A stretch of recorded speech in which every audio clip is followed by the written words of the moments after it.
გვიყურეთ Facebook-ზე, MyVideo-ზე, Tele და რადიო იმედის ერთობლივ პორტალზე imedi.gi და მაგთის IP ტელევიზიით. რადიო ქსელი საქართველოში. ეს არის დღის არხი, რადიო იმედზე. მინი ხუგაშვილთან ერთად. დღის აქტუალური თემა. Ათგამშვიდობისა, მოგესალმებით. დღის არხი გრძელდება ღია ეთერში. სტუდიაში მუშაობას განვაგრძობ ნინი ხუგაშვილი და გადაცემის ამ ნაწილში ჩვენ უნდა ვისაუბროთ გარემოზე.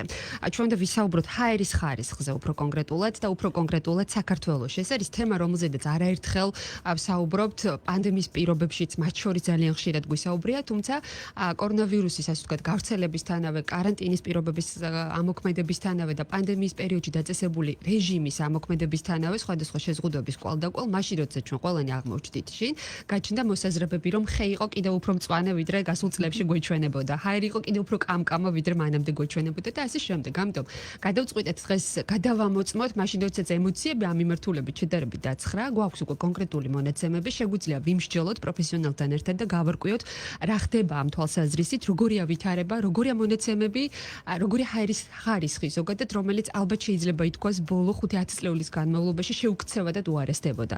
გადაცემის სტუმარი გახლავთ მარინა არაბიძე, გარემოს ეროვნული სააგენტოს გარემოს დაბინძურების მონიტორინგის დეპარტამენტის უფროსი. მოგესალმებით, ქალბატონო მარინა, გიხდით უღრმეს მადლობას გადაცემაში სტუმრობისთვის. მოგესალმებით, მადლობა თქვენს მოწვევისთვის.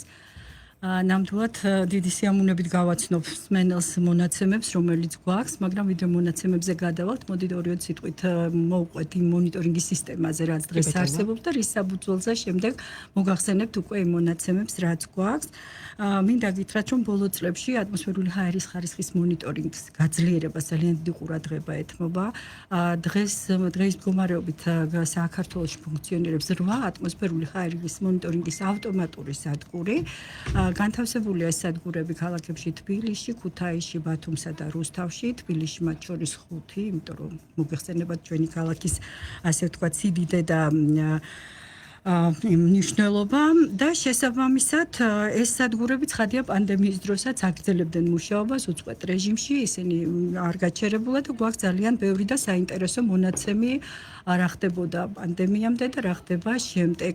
ვიდრე ამაზე ვისაუბრებ, ძალიან საინტერესო ამბავი მინდა ვთქვა მათთვის, ვისაც მუდმივად აინტერესებს არის ხარისხი, ეს არის პორტალი, რომელზეც თვალყურის მიდევნება ნებისმიერ რეჟიმში შეგიძლიათ და მეც თავად არაერთხელ მისარგებლე ამ პორტალით განსაკუთრებით პანდემიის პირობებში და რომ ვაკვირდებოდი სტატისტიკას წინა პერიოდისთვის თქვენ ახსენეთ, რომ თბილისში რამდენიმე ადგილას არის განთავსებული და თუ ჩვენ გვაქვს შესაძლებლობა, რომ თუნდაც საათების მიხედვით ვნახოთ როგორ იცვლება ვითარება. მიუხედავად იმისა, რომ მონაცემები იცვლებოდა, ასე ვთქვათ, ნაკლებად პროფესიონალისთვის რთული იყო მაინც ამოცნობა შეიცვალა თუ არა კონკრეტულად ვითარება. თან იმ პერიოდში დაემთხვა წვიმიანი, ასე ვთქვათ, ამინდი და შემდეგ უკვე ხდებოდა მსჯელობა. კარგი გქონდა. ამიტომ რისი გავლენა იყო რეალურად და რა ახდენდა გავლენას? ზუსტად ეს არის საინტერესო პორტალი არის კარგი იმ კუთხით, რომ ჩვენ ზუსტად გებულობთ ამ წუთას რა მდგომარეობა, მაგრამ ასევე უნდა აღვნიშნო, რომ მე მგონი ძალიან მარტივ გასაგები იყო, რომ ამ პერიოდის განმავლობაში სულ მწვანე იყო, ანუ რაც ნიშნავს, რომ ჰაერის ხარისხი იყო მთელ საქართველოს ტერიტორიაზე კარგი ან ძალიან კარგიც კი უფრო ღიაფერი მიუთითებს ძალიან კარგ ჰაერის ხარისხზე და ეს სტატისტიკას რაც ეხება, რა თქმა უნდა, ამას ჩვენ მოგახსენებთ უკვე უფრო დეტალურად დამუშავებულად. ასევე ვიტყვი, ვიდრე გადავალ მონაცემებზე, რომ სადგურები განთავსებულია როგორც ფონურ ადგილებში, ანუ იქაც გვაინტერესებს რა ხდება ფონურ ადგილებში, სადაც ნაკლები დაბინძურება, ანუ და ვიცოდეთ რა ხდება სუფთა არეალებში, შედარებით ვიდრე უფრო დაბინძურებულ არეალებში, რო გქონდეს შედარების საშუალება. ხო და გვაქვს გზისპირა სადგურები. ეს გზისპირა სადგურები გასაგებია თავის დასახელებიდან გამომდინარე არის განთავსებული სწორედ იმ ქუჩების გასწვრივ, მაგალითად, სადაც ინტენსიური სატრანსპორტო მოძრაობა და შესაბამისად სადგურებზე მიღებული კონცენტრაციები აჩვენებს სწორედ მანქანების გამონაბოლქვი, რას იწვევს ატმოსფერულ ჰაერში. მინდა გითხრათ, რომ წინა წლებთან შედარებით შემიძლია თამამად თქვა, რომ მარტის თვეში მყისიერად დაფიქსირდა ჩვენ სადგურებზე აზოტის დიოქსიდების მნიშვნელოვანი კლება. ანუ ეხლა ეს რო ციფრებით გავამყაროთ, ჯერ თქვათ აზოტის დიოქსიდი, რატომ არის ასე თქვათ მნიშვნელოვანი აზოტის დიოქსიდი ზუსტად ატმოსფერულ ჰაერში, მისი მომატება მიუთითებს აი გამონაბოლქვებიდან, ანუ არასრული წვის პროდუქტია და თუ ძალიან გაზრდილია იგივე მანქანების რაოდენობა, პირდაპირ ინდიკატორია შეიძლება ითქვას, რომ აზოტის აზოტის დიოქსიდი თუ მოიმატა, ესე იგი ძალიან დიდი რაოდენობით გამონაბოლქვია გარემოში. და ვისაუბროთ წერეთლის გამზირზე მაგალითად. ერთ-ერთი შეიძლება ითქვას ესეთი წერტილია ცხელი, სადაც თითქმის 24 საათის განმავლობაში არის მუდმივად ინტენსიური მოძრაობა და შესაბამისად ჩვენ გრძელვადიან ჭრილში, არა ერთდღიანი როგორც ძანეთ, არამედ გრძელვადიან ჭრილში გავაკეთეთ ასეთი ანალიზი, რაც მინდა გითხრათ, რომ სოფლიოს მასშტაბით ყველა ქვეყნები ანალოგიურ ანალიზებს ატარებს, რა თქმა უნდა.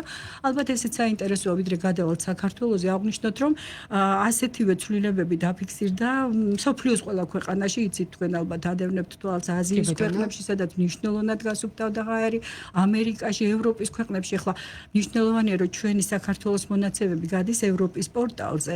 პრაქტიკულად ერთნაირი თითქმის მეთოდოლოგიით ჩვენ მუშაობთ და ევროპის ქვეყნებშიც მომენტალურად დაფიქსირდა იგივე იტალიის ქალაქებში, ესპანეთში ყველგან აზოტის დიოქსიდების მნიშვნელოვანი კვლევა, იმიტომ რომ ყველა ქვეყანამ მოიხსენებათ სატრანსპორტო გადაადგილება შეზღუდა, თვითმფრინავებით გადაადგილება შეიზღუდა. შესაბამისად, საქართველოს იგივე წერეთელს რომ დაუბრუნდ და გასული წლის მარტის თვეში, მაგალითად, რა გქონდა 2019 წლის მარტში ერთწლიანი საშუალო კონცენტრაცია არსებობს ასეთი ტერმინი, ანუ 2018 წლის მარტიდან 2019 წლის მარტამდე ვიღებთ მთელი მონაცემების რიგს და ვამბობთ მის საშუალო ციფრს, რა იყო ამ დროისთვის. ანუ ეს არის მნიშვნელოვანი, იმიტომ რომ პრაქტიკულად ყველა სეზონს, ყველანაირ დატვირთვას და გრძელვადიანად იყო 59 მიკროგრამი მეტр კუბზე. ეს რას ნიშნავს? ეს ნიშნავს, რომ ნორმა არის 40 მიკროგრამი მეტр კუბზე და უკვე იმ დროს გასულ წლის მარტს ვამბობ, ერთ ნახევარჯერ აღემატებოდა ნორმას ამ ლოკაციაზე. ასევე დავამთავროთ გასული წელი, აპრილში გქონდა 60 მიკროგრამი, მაისში გქონდა 60 მიკროგრამი. ანუ ნორმას რა მოხდა ამ მიმდინარე წლის მარტში? ძალიან საინტერესოა. ესე იგი, ახლა უკვე მარტში ჩვენ ავიღეთ მონაცემი 2019 მარტიდან 2020 მარტამდე. და თქვენ წარმოიდგინეთ 59-დან მარტში უკვე მონაცემი 30-ზე ჩამოვიდა. თითქმის განახევდა. თქვი რომ 60 იყო აპრილსა და მაისში და მიმდინარე წელს უკვე 26 აპრილში 26 მიკროგრამი მეტр კუბში ნიშნავს ესეთი განზომილების ერთეული აქვს და მაისშიც გაგრძელდა 26-დან კიდე 23-მდე ჩამოვიდა ამავე ლოკაციაზე. ასეთივე, ანუ ჩვენ ვამახვილებთ აზოტის დიოქსიდს, იმიტომ რომ ძალიან თვალნათელია ეს ზეგავლენა პრაქტიკულად ნახევრად ხუმრობით ვამბობ, რომ ექსპერიმენტი ცოცხალ ასე ვთქვათ, ლაივში ჩატარდა, რომ მანქანები გაჩერდა და დადასტურდა, რომ ვთქვათ აზოტის დიოქსიდის უნიკალური ჩატარების შესაძლებლობა ასე ნახევრად ხუმრობით თქვა და ისიც თქვათ რომ თუ ამ კოვიდს რამე დადებით შეიძლება მოუძებნოთ ეს ნამდვილად არის რომ გარემოზე ნეგატიური ზეგავლენა ყველა კუთხით შეჩერდა და მართლაც ბუნებამ ამოისუნთქა მოდით ესე ვთქვა. ერთი რამ მინდა დავაზუსტეთ თუ შეიძლება თქვენ რამდენჯერ მიახსენეთ ტერმინი აზოტის დიოქსიდი განმარტეთ ცხადია ეს თუმცა და იყო პირდაპირ კორელაციაში ავტომობილების ასე ვთქვათ გადაადგილებასთან. ძალიან ხშირად საწვავის ასე ვთქვათ შემომტანი ორგანიზაციები ამბობენ რომ საქართველოში შემოვაქვთ იმაზე უკეთესი საწვავი ვიდრე დადგენილება ოფიციალური ამისთვის არის მოქმედი კანონმდებლობით. საინტერესო ეს არის უშუალოდ საწვავის ხარისხთან დაკავშირებული თუ სხვა გარკვეული ტიპის მექანიზმები ავტომობილის მუშაობის არის ჩართული რომ კომპლექსურია ეს აბსოლუტურად დიახ ნამდვილად არის და აპელირებენ რომ კინა მაგალითად საწვავის თემა ძალიან მნიშვნელოვანია რა თქმა უნდა უპირველესად საწვავი ხარისხიანი მაგრამ ასევე რა თქმა უნდა ეს ზრავის გამართულობაზეც არის ანუ ეს ერთად უნდა განვიხილოთ აუცილებლად შეუძლებელია ცალ-ცალკე ვისაუბროთ ეს არის კომპლექსური და მონიტორინგი სწორედ ეს არის რომ ის არ გამოყოფს ახლა ზოგადად ამბობს რომ ამ წერტილში ესეთი მდგომარეობა უკვე მიზეზები ეს შემდეგი კვლევის დიახ და თუ საინტერესოა ასევე ვიტყვი მაგალითად მონაცემე საინტერესოა მაგალითად ბათუმის შემთხვევა ძალიან საინტერესო იყო აქაც ჩვენი სადგური გზისპირა სადგური აბუსერიძის ქუჩაზეა აქაც 63 მიკროგრამი მეტр კუბი მარტიდან ვიწყებ აპრილის 62 მაისი გასული წელი ისევ 62 და მიმდინარე წელს მარტში მაშინვე მომენტალურად ნორმაზე ჩამოვიდა იყო 40 მიკროგრამი და ასევე კლებაში ვართ 37 მიკროგრამი მქონდა აპრილში მაისში 36 მიკროგრამი აქ საინტერესოა კიდევ ერთი ფაქტორი რომ ფონურ სადგურებზე აი რომელიც ვახსენეთ და ვასწრებ თქვენ კითხვებს ესე იგი ფონურ სადგურებზეც ახლა აი ზუსტად ეს არის საინტერესო ესე იგი ფონურ სადგურებზეც ფიქსირდება რა თქმა უნდა კლება მაგრამ არა ასეთი დოზით, იმიტომ რომ ცხადია იქ გავლენა არ იყო ტრანსპორტიდან, მაგალითად კისიერი შედეგი ხო, არა, ნახეთ როგორ არის ძალიან მარტივი რო ვთქვათ, მაგალითად ავიღოთ მაისი, მარშალგელოვანზე გვაქვს საკმაოდ ისეთ სუფთა ადგილას განთავსებული 38 მიკროგრამი თუ იყო გასულ წელს, ეხლა გვაქვს 32 მიკროგრამი, ანუ ანარაელი განახევრება არანაირი ცხადია კლება არის, იმიტომ რომ ფონურად ანუ ქალაქმა მოისუნთქა აქაც, მაგრამ იქ ნორმაში იყო გასულ წელსაც და კლებაც მნიშვნელოვანი არ არის, ანუ პირდაპირ დავინახეთ გზის პირა სადგურები და ჩვენ ყოველთვის ვამბობდით რომ იგივე დედაქალაქში დაბინძურების მთავარი წყარო არის ავტოტრანსპორტი, არ ვლაპარაკობ ლოკალურ დაბინძურებებზე, თქვათ მშენებლობიდან გამოწვევდა ეს კიდე მყარნაწილაკებს უკავშირდება და ასე შემდეგ, მაგრამ აი აზოტის დიოქსიდით კუთხით სხვა წყარო დედაქალაქს ხო არ აქვს, ძირითადი არის ავტოტრანსპორტი. აი ამ კოვიდმა ჩვენ დაგვანახა რომ აბსოლუტურად ეს სრული, ასე ვთქვათ, ჭეშმარიტება რაზეც ვუთითებს ჩვენი მონიტორინგიც ასეთნაირად და ნუ ჯერჯერობით მე ისიც ალბათ საინტერესო იქნება, ეხლა ივნისის თუ ეს კიდევ ვაკვირდებთ, ეხლა თქვენ ბრძანეთ აი ყოველდღიურ ჭრილში რომ ხედავთ, ჯერჯერობით საბედნიეროდ ესეთი პოზიცია, ტენდენცია ნარჩუნდება, ჯერჯერობით ცუდი და ძალიან ცუდი არ არის, ეს იცით ალბათ ვებგვერდზე მარტივად არის ფერებად დაყოფილი, არის კარგი, ძალიან კარგი, დამაკმაყოფილებელი, ცუდი და ძალიან ცუდი და საბედნიეროდ ჯერჯერობით ეს ტენდენცია რომ ცუდისკენ ან ძალიან ცუდისკენ არ მიდის. თუმცა როდესაც დასრულდება უკვე ივნისი, ჩვენ შემდეგ უკვე განვაახლებთ ამ ინფორმაციას, რა თქმა უნდა, ივლისის დასაწყისში ჩვენ უკვე გვეცოდინება, აი ცოტა მატებამ რამდენად ასე ვთქვათ მოახდინა უკვე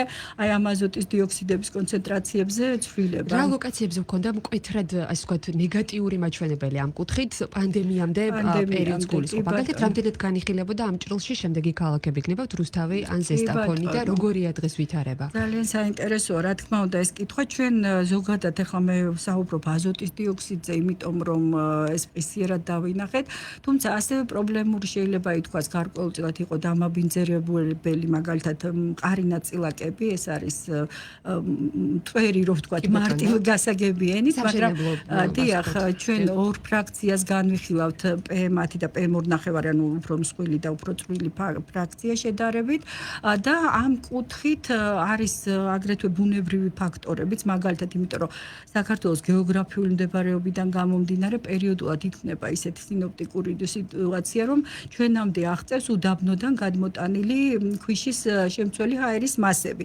შესაბამისად, ჩვენ ამასაც ვაკონტროლებთ, მაგალითად, თუ ძალიან იმატებს ხოლმე და არის ხოლმე დღეები სამწუხაროდ, ეს არის ტრანსასაზღვრო დაბინძურება, რომელსაც ამ უდაბნოების მიმდებარე ქვეყნები უფრო მეტად განიცდიან, ვიდრე საქართველო. ჩვენ ამას ვამოწმებთ სოფლიო მეტეოროლოგიური ორგანიზაციის პორტალზე, აგრეთვე გარემოს ეროვნული სააგენტოს აქვს ჰიდრომეტეოროლოგიის დეპარტამენტი, რომელიც ასევე ამოწმებს, ასე ვთქვათ, და თუ ჩვენ ვაფიქსირებთ ძალიან მომატებას და ამას ემთხვევა სინოპტიკური პროცესები, ჩვენ ვამბობთ, რომ ამ შემთხვევაში არის მაღალი, მაგრამ ეს არის შემოტანილი ასე მტვერი და ამას ვაკვირდებით და პორტალზე მინიშნებასაც ვაკეთებთ. გარკვეულწილად აი მყარი ნაწილაკები, როგორც ბუნებრივად, ასევე შეიძლება ლოკალურადაც იყო ზოგიერთ ლოკაციაზე პრობლემური და აქაც მინდა ვთქვა, რომ აქაც ფიქსირდებოდა გარკვეული კლება, მაგრამ ვერ ვიტყვით, რომ აი ესე ძალიან მნიშვნელოვნად, თუმცა ნამდვილად არის ახლა გარკვეული, ასე ვთქვათ, კლების ტენდენცია, მაგრამ აი ასე მნიშვნელოვანი არა. შესაბამისად, რომელიც მყისიერად შეიძლება ეს უფრო ავტოტრანსპორტზე მყარი ნაწილაკები შეიძლება ბუნებრივადაც იყოს და სხვა ფაქტორებიც იწვევდნენ და ამიტომ არ ვხედავთ ასეთ მნიშვნელოვან, თუმცა კლება ნამდვილად არის, იმიტომ რომ გარკვეული აქტივობები ყველგან გაჭირდა და შესაბამისად მამადაც მოიყო. ზოგადად ჩვენ ვამბობდით ყოველთვის, რომ უფრო პრობლემური იყო თქვენ რაც გაინტერესებდათ, ეს იყო იგივე წერეთლის გამზირი, ნამდვილად მოიაზრებოდა დედაქალაქში ერთ-ერთ ხელწერტილად. შეგვიძლია ასე ვთქვა, როგორც გითხარით, ბათუმი, ასევე ქალაქ რუსთავში, უბრალოდ რუსთავში მე არ ვსაუბრობ წლიურ ჭრილზე ამ ეტაპზე, იმიტომ რომ სადგური ამოქმედდა გასულ წელს და არ მაქვს საშუალება შევადარო ერთი წლის წინ, თუმცა აქაც რა თქმა უნდა კლება იყო, სხვათა შორის რუსთავში ჩვენ დავაფიქსირეთ, რომ აი ძირითადად იქ ფიქსირდებოდა აი ამ პერიოდში კარგი და ჰაერი იქაც, ანუ იქ უფრო სხვა კუთხით არის მოგეხსენებათ, სამრეწველო ქალაქია, უფრო სხვა კუთხის წყაროებია, მაგრამ პანდემიის დროს ყველგან აღინიშნა გაუმჯობესება. კი ბატონო, თემაზე საუბარი განვაგრძოთ მოკლე სარეკლამო ჭრის შემდეგ და აუცილებლად ვისაუბროთ ყველაზე სუფთა წერტილებზეც და კიდევ უფრო მეტად გაუმჯობესების ასე ვთქვათ მექანიზმებზე და ბერკეტებზე. გადაცემის სტუმრად დღის არხზე თქვენ უსმენთ მარინა არაბიძეს, გარემოს ეროვნული სააგენტოს გარემოს დაბინძურების მონიტორინგის დეპარტამენტის უფროს, რომელმაც ძალიან დამაიმედებელი ინფორმაცია მოიტანა ჩვენამდე და გითხრა, რომ რიგ შემთხვევაში არსებულ მონაცემებთან შედარებით გასული წლის ჭრილს თუ განვიხილავს ჩვენ ორჯერ, ზოგჯერ სამჯერაც არის, ხო, როგორც 60 საჩვენებდა და ჩამოვიდა 3-მდე ჩამოვედი. კი ბატონო. კარგით, განვაგრძოთ თემაზე საუბარი მოკლე სარეკლამო ჭრის შემდეგ. რეკლამის დრო რადიო იმედზე. და რესტარტე შენი ბიზნესი სვის კაპიტალის დახმარებით. მიიღე 100,000 ლარამდე ბიზნეს და აგროსესხი 11 თვემდე საშეღავათო პერიოდით. თანხის ერთ დღეში მისაღებად ეწვიე სვის კაპიტალის უახლოეს ფილიალს. დამატებითი ინფორმაციისთვის დარეკე სვის კაპიტალის ხელხაზზე 2300. ფინკა ბანკის ავტოსესხი მარტივად და სწრაფად 25,000 ლარამდე თანხას 30 წუთში დაგიმტკიცებთ. შეავსეთ ონლაინ განაცხადი. გვეწვიეთ ფილიალში ან დაგვირეკეთ PIP 49 ფინკა ბანკი. მეტი სარგებელი თქვენი მიზნებისათვის. ტაქსების საყურადღებოდ ფირის გადაკვრის კომპანია გეოავტო ლოტკინიდან გადავიდა ნახალოკაში. ზესტაფონის ქუჩა 31. თავაზობთ აქციას თეთრი ფერი 400-დან 450 ლარამდე. სხვა ფერები 700 ლარიდან. ერთ დღეში გარანტიით. გეოავტო, თქვენი ხარისხის გარანტი. ტელეფონი 555 37 20 37.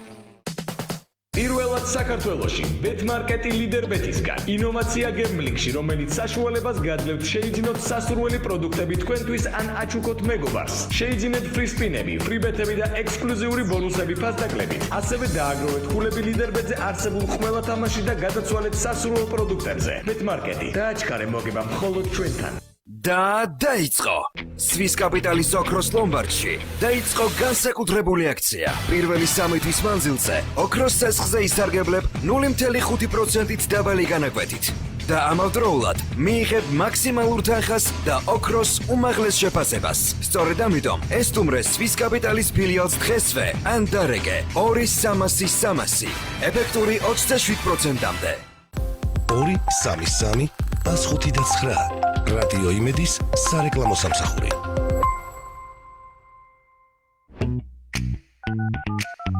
გაიგეთ ვინ გირეკავთ. მობილური ნომრების ბაზა nomrebi.com. რადიო იმედის პარტნიორი სოციალურ ქსელებში. nomrebi.com. დღის აქტუალური თემა. გთხოვთ. მოგესალმებით კიდევ ერთხელ დღის არხი გრძელდება ღია ეთერში სტუდიაში მუშაობას განვაგრძობ ნინი ხუგაშვილი გადაცემის სტუმრად რჩება სტუდიაში მარინა არაბიძე რომელიც გახლავთ გარემოს ეროვნული სააგენტოს გარემოს დაბინძურების მონიტორინგის დეპარტამენტის უფროსი და რეგალიიდან გამომდინარე ცალსახად ცხადია რომ ჩვენ საუბრობთ ჰაერის ხარისხზე მოგესალმებით კიდევ ერთხელ ქალბატონო მარინა და გიხდით უღრმეს მადლობას გადაცემაში მონაწილეობისთვის თქვენ საუბრის დასაწყისში აღნიშნეთ რომ პანდემიისა და კორონავირუსისგან ნახევრად ხუმრობი ცხადია ერთ-ერთი ვთქვათ დადებითი თუ შეიძლება რაიმე იყოს არის ის რომ ჰაერის ხარისხი კონკრეტულად აზოტის დიოქსიდის მაჩვენებელი ჰაერში გაუმჯობესდა, თანაც მნიშვნელოვნად გაუმჯობესდა, რაც პირდაპირ დაუკავშირეთ, ასე ვთქვათ, ავტომანქანების გადაადგილების შეზღუდვას. კი ბატონო. ეს იყო პროცესი, რომელზეც საუბრობენ ვთქვათ ექსპერტები, რომ ბოლო 50 წლის განმავლობაში იყო შეუქცევადი. ჩვენ რა დაგვანახა ყველაზე მთავარი, მე მინდა თქვენგან მოვისმინოთ ამასთან დაკავშირებით პასუხი და რა გამოწვევები გვრჩება ჩვენ დღეს და რა არის მთავარი ბერკეტი იმისთვის, რომ ჰაერი საქართველოში იყოს უსაფრთხო ამ თვალსაზრისით. დიდი მადლობა. პირველ რიგში რაც დაგვანახა, რომ ყველაფერი დაკარგული ჯერ არ არის. რაც მთავარია ბუნებამ შეძლო და ასე ვთქვათ აღიდგინა თავი კარგ მდგომარეობაში, მოდი ასე ვთქვათ. ეს ძალიან მნიშვნელოვანია, იმიტომ რომ მართლაც საინტერესოა, რომ ეს რესურსი ბუნებას გააჩნია, რომ თვით აღდგენის უნარი ეს ეხება როგორც ჰაერს, ისევე წყალს, რა თქმა უნდა. ანუ თუ რაღაც მომენტში ჩვენ შევწყვიტეთ დაბინძურება, ვნახეთ რომ შედეგი გვაქვს. ეს საკმაოდ პოზიტიური და დამაიმედებელია და ვფიქრობ კარგი ნიშანიც არის იმისთვის და შეიძლება ჩვენთვის შეხსენებაც არის ახლა ცოტა რომ გადაუხვიოთ ასე ვთქვათ ამ ჩვენ თემას რომ ადამიანებო ჩვენ რაღაც დროს უნდა შევჩერდეთ იმისთვის რომ ნამდვილად გქონდეს ჩვენც კარგი გარემო და ჩვენ მომავალ თაობებს, რა თქმა უნდა, რაც მდგრადი განვითარების ძირითადი პრინციპია.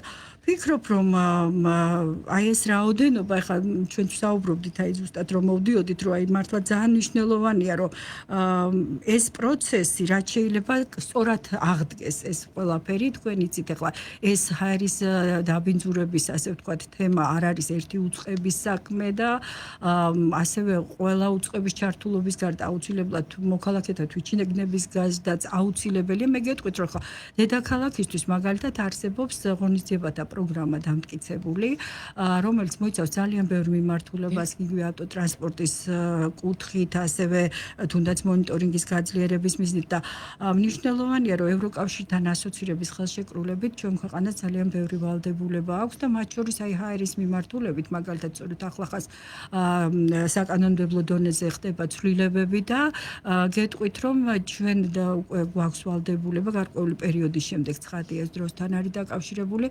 საქართველოს უნდა დაიყოს დაბინძურების მიხედვით, ჰაერის დაბინძურების მიხედვით ზონებად და აგლომერაციებით. რისთვის კეთდება ეს?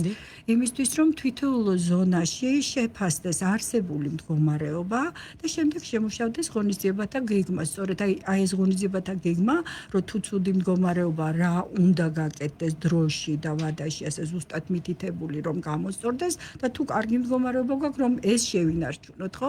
ასე რომ აი ესეთი გეგმები გარკვეულწილად ასე მუშაობს ევროპის ქვეყნები, პერიოდულად ხდება ამ გეგმების გადახედვა და აი სწორედ აქ უკვე ჩართულია ყველა უწყება კომპლექსურად, რა თქმა უნდა. და კიდე ერთხელ ვიტყვი ხომ ძალიან ხშირად ვამბობ და ძალიან მნიშვნელოვანია იგივე მე აი ამ თუნდაც აი ამ პანდემიის პერიოდში რო ვთქვათ, ალბათ თქვენს დააფიქსირეთ, ვერც კი წარმოვიდგენთ, რომ თბილისში ველოსიპედით ამდენი ხალხი გადაადგილდებოდა. არ ვიცი დააფიქსირდებით თუ არა, მე რაღაცნაირად მიწევდა და საკმაოდ სასიამოვნო სანახავი იყო, ეს მინდა გითხრათ, ბევრჯერ ვნახე მშობელი შვილთან ერთად მაგალითად და ყველა ასაკის, ასე ვთქვათ, ადამიანი ველოსიპედზე. ალბათ ეს იქნება ერთ-ერთი მნიშვნელოვანი, რომ ჩვენი, ასე ვთქვათ, მენტალიტეტის ცვლილებაც მოხდეს გარკვეულწილად, გვიყვარს მოკლე მანძილებზე მოგეხსენებათ კომფორტულად დიდი მანქანებით გადაადგილება, გარკვეულწილად აი ესეც უნდა და მე მჯერა, რომ ეს ნამდვილად აქეთ მივდივართ და შეიძლება აი ეს კოვიდმა კიდე ერთხელ დაგვანახა ეს და ასე ვთქვათ, კიდე ერთხელ გაგვიჩინა სურვილი, რომ რაღაცნაირად შევიცვალოთ და ვიყოთ უკეთეს გარემოში, რა თქმა უნდა. ის თუ რა გავლენა აქვს და რა რისკებს აჩენს თავისთავად ის მაჩვენებლები, რომელზეც თქვენი საუბრით, ცალკე განხილვის თემა უკვე შესაბამისი დარგის სპეციალისტებთან ერთად ცხადია. მნიშვნელოვანია მივიღოთ ინფორმაცია როგორც არსებული ვითარების შესახებ, ასევე გამომწვევი მიზეზების შესახებ. ჩვენ საუბრობდით რეკლამის დროს ამ თემაზე და თქვენ აღნიშნეთ, რომ ამ ეტაპზე საქართველოში არ მიმდინარეობს ამ მიმართულებით, ასე ვთქვათ, მონიტორინგი, ისევე როგორც ევროპის ბევრ ქვეყანაში, რადგან მათთვისაც ეს არის ფუფუნება. დაველოდოთ სამომავლოდ პერსპექტივაში. ეხლა რა კუთხით არის ჩვენ იმაზე ვსაუბრობდით, რომ როდესაც ჩვენ ვამბობთ, რომ მაგალითად ტვერია მომატებული, ჩვენ ვერ გამოვყოფთ ანუ ეს არის ერთი, ასე ვთქვათ, კონცენტრაციის ციფრი და მასში ჩვენ წილობრივად ვერ ვიტყვით რა წილი შედის, მაგალითად ბუნებრივი, რაც მე ვთქვი მტვერი, რა წილი აქვს მშენებლობას, რა წილი აქვს მაგალითად საბურავების ხახუნს გზასთან და აქედანაც გამოყოფილი. დიახ, ეს არის მთელი სამეცნიერო კვლევის, ასე ვთქვათ, მიმართულება, რომ ვთქვათ, ამ აღებულ ფილტრებში უკვე იმის მიხედვით, რომ რა ელემენტებად დაიშლება ანალიზის შემდეგ ეს ფილტრი, დადგინდეს რა იყო გამომწვევი წყარო, ზუსტად წყაროების იდენტიფიცირების პროექტია, თუმცა მინდა გითხრათ, რომ ჩვენ ვართ ამ ეტაპზე ჩართული ეს პროექტში და ევროპულ ქვეყნებთან ერთად, ანუ ეს არის ისეთი პროექტი, რომელიც ტრანსასაზღვრო, ანუ ბევრი ქვეყანა ერთდროულად აიღებს სინჯებს და პრაქტიკულად თუ კი ჩვენთან დაფიქსირდა, რომ ეს იყო ტრანსასაზღვრო, მაშინ მეზობლები ქვეყნებშიც ამავე დღეს აღებულ სინჯებში უნდა დაფიქსირდეს, რომ ყველასთან გადაიარა, ასე ვთქვათ, ამ უდაბნოსთან მოტანილმა ქვიშამ. შესაბამისად, სამწუხაროდ კოვიდმა ეს პროცესი ცოტა იქაც შეაფერხა ევროპულ ქვეყნებშიც და იმედი გვაქვს, რომ გარკვეული პერიოდის შემდეგ ნამდვილად ჩვენც გვექნება ეს ინფორმაცია. თუმცა ძალიან საინტერესო ამბავი მოგვიტანეთ, როდესაც პირველივე ნაწილში თქვენ კონკრეტული რიცხვის და სტატისტიკის შესახებ საუბრობდით. მარტის თვეშივე მნიშვნელოვნად დაეთყო, ასე ვთქვათ, ჰაერის ხარისხის გაუმჯობესება, ამას გვიჩვენებს მონიტორინგის შედეგები. მაშინ, როდესაც ვუბრუნდებით რიტმს, მიუხედავად შეზღუდვებისა, ალბათ ყოველი ჩვენგანი ცდილობს საკუთარი პასუხისმგებლობის ფარგლებში, ასე ვთქვათ, გადაწყვიტოს რა, ასე ვთქვათ, მოქმედებები და გადაადგილების რა მარშრუტები და თავად ტრანსპორტი რა უნდა აირჩიოს ამ შემთხვევაში, როგორი უნდა იყოს მისი ცხოვრების წესი, თქვენგან მოვისმინეთ საუკეთესო რეკომენდაცია რა შეიძლება იყოს ამასთან დაკავშირებით. მნიშვნელოვანია რა მოლოდინი და ვარაუდი გაქვთ თქვენ აღნიშნულ თემასთან დაკავშირებით, როდესაც საუბრობთ უკვე არსებული ნიშნულის, ასე ვთქვათ, არის თუ არა საფრთხე, მაშინ როდესაც ყოველი ჩვენგანი კლავინდებურად დაუბრუნდება სამუშაო ტემპს, კლავინდებურად დაუბრუნდება შესაბამისად ავტომობილს და ასე შემდეგ, როგორ უნდა შევინარჩუნოთ ეს მაჩვენებელი. მუდმივ რეჟიმში ველოსიპედით ყველა ვერ მოახერხებს გადაადგილებას, ინფრასტრუქტურაც არ გვაძლევს ჯერჯერობით, თუნდაც დედაქალაქის მასშტაბით ამის შესაძლებლობას. არის ლოკაციები, მაგრამ ეს არ არის ქალაქის მასშტაბით ცხადია. რა თქმა უნდა, ამაზე ვფიქრობ მეც, რომ სამწუხაროდ იმ გამოცდილებიდან გამომდინარე, რაც გვაქვს, თუ აღდგება იმავე რაოდენობის ტრანსპორტი, ნამდვილად მოლოდინი ვერ გვექნება პოზიტიური, თუმცა ნამდვილად მაძლევს მეტი პოზიტივის იმედს ის, რომ ალბათ თქვენც მოისმენდით, რომ ახლახას ძალიან აქტიურად მუშაობს, ახლა თბილისის მერია და ალბათ ეს მათთან უნდა გაიაროთ საზოგადოებრივი ტრანსპორტის შეცვლაზე, გექნებათ ინფორმაციები, ხო, ეხლა აპირებენ ახალი ჯერ ერთი ავტობუსების შემოყვანა, ძალიან მნიშვნელოვანი იყო ახალი, როგორც ვიცი, ეს სამარშრუტო ტაქსების შეცვლაც იგეგმება და ვფიქრობ, თუ ეს ღონისძიებები აი ესე განხორციელდება, რომ საზოგადოებრივი ტრანსპორტი, ასე ვთქვათ, განახლდება ეტაპობრივად თუნდაც, მაშინ შეიძლება გარკვეული იმედები ვიქონიოთ, რომ აი ესეთ ძველ ძალიან ცუდ ნიშნულს აღარ დაუბრუნდებით. და ჩვენ შეგვიძლია ვისაუბროთ ყველაზე სუფთა წერტილებზე დედაქალაქის მასშტაბით ჰაერის ხარისხის კუთხით. ნუ ამ წუთის მონაცემებით, რა თქმა უნდა, მე შემიძლია გითხრათ, რომ ჩვენი ხუთი სადგურიდან შეგვიძლია ვთქვათ, რომ ეს არის ვაშლიჯვარში და ასევე ვარკეთილში გვაქვს ჩვენ ერთი სადგური და იქაც ნორმალური მდგომარეობა. ანუ უფრო ისეთი მდგომარეობა არის, აი ყაზბეგზე მაგალითად წერეთელზე, სადაც ეს უშუალოდ ქუჩის, როგორც გითხარით, გზისპირა სადგურებია და გასაკვირიც არ არის, რომ ასეთი კონცენტრაციები ფიქსირდება. შევაჯამოთ ჩვენი საუბარი და მთავარი რეკომენდაციები ამ დროს მოვისმინეთ, მაგრამ გითხარით რა ბერკეტია ჩვენს ხელში ამ შემთხვევაში. თქვენ ხართ ერთ-ერთი მათგანი, ვინც მუდმივ რეჟიმში თითქოს ხელის გულზე გიდევთ, ხო, ის მონაცემი, რომელიც ხშირ შემთხვევაში ალბათ ჩვენი ქცევის, ასე ვთქვათ, იდენტურია ხოლმე მონაცემი ამ შემთხვევაში. მე ნამდვილად გეტყვით, რომ ძალიან მნიშვნელოვანია ხა ნამდვილად პირველ რიგში მინდა გითხრათ, რომ ესე იგი თვითოული ადამიანის პასუხისმგებლობა ამას ნამდვილად არ ვაჭარბებ, მინდა გითხრათ, რომ ყველამ უნდა იგრძნოს ეს პასუხისმგებლობა, ნუ მარტივად ვიტყვი ხლა მაგალითად ოჯახში რომ რამდენიმე მანქანა გვეყოლება თუ შესაძლებელია სიტყვაზე რომ რაღაცნაირად დავემთხვეთ რომ ზედმეტი მანქანებით არ გადავტვირთოთ ეს ჯერ ერთი დისკომფორტსაც გვიქმნის ყველას და გარდა იმისა რომ ჰაერსაც ამბინძურებს ანუ როგორც თქვით ველოსიპედებით მეტი ვიმოძოთ ფეხით რაც შეიძლება ხა მოკლე მანძილებზე ესეც შესაძლებელია და რა ვიცი ფიქრობ რომ აი ყველას პასუხისმგებლობით და ასევე მინდა გირჩიოთ რომ ჰაერის ხარისხის პორტალიც ვაკონტროლოთ და იმის მიხედვითაც შეიძლება გარკვეულად დაიგეგმოს ხოლმე დღე როდის გაგვაქვს კარგი ჰაერი მეტი ვისეირნოთ სუფთა ჰაერზე და ასე შემდეგ. უღრმესი მადლობა მინდა გადაგიხადოთ სტუმრობისთვის. შეიძლება ითქვას რომ დადებითი ინფორმაციით მოხვედით ჩვენთან და გითხარით რომ პანდემიის პერიოდში ჰაერის ხარისხი მნიშვნელოვნად გაუმჯობეს და ორჯერ და რიგ შემთხვევაში სამჯერ მეტადაც კი და იყო შემთხვევები ძალიან მალევე დაფიქსირდა რომ არა დამაკმაყოფილებელ ნიშნულს, არამედ საუკეთესო ნიშნულსაც გვეუბნებოდა პორტალი ნებისმიერ დროს. უღრმესი მადლობა ქალბატონ მარინა, მინდა გისურვოთ წარმატებები და გელოდებით საინტერესო ამბებით არაერთხელ ჩვენ სტუდიაში. მარინა არაბიძეს უსმენდით გარემოს ეროვნული სააგენტოს გარემოს დაბინძურების მონიტორინგის დეპარტამენტის უფროს. სტუდიაში მუშაობდი ნინი ხუგაშვილი. მადლობა ყურადღებისთვის.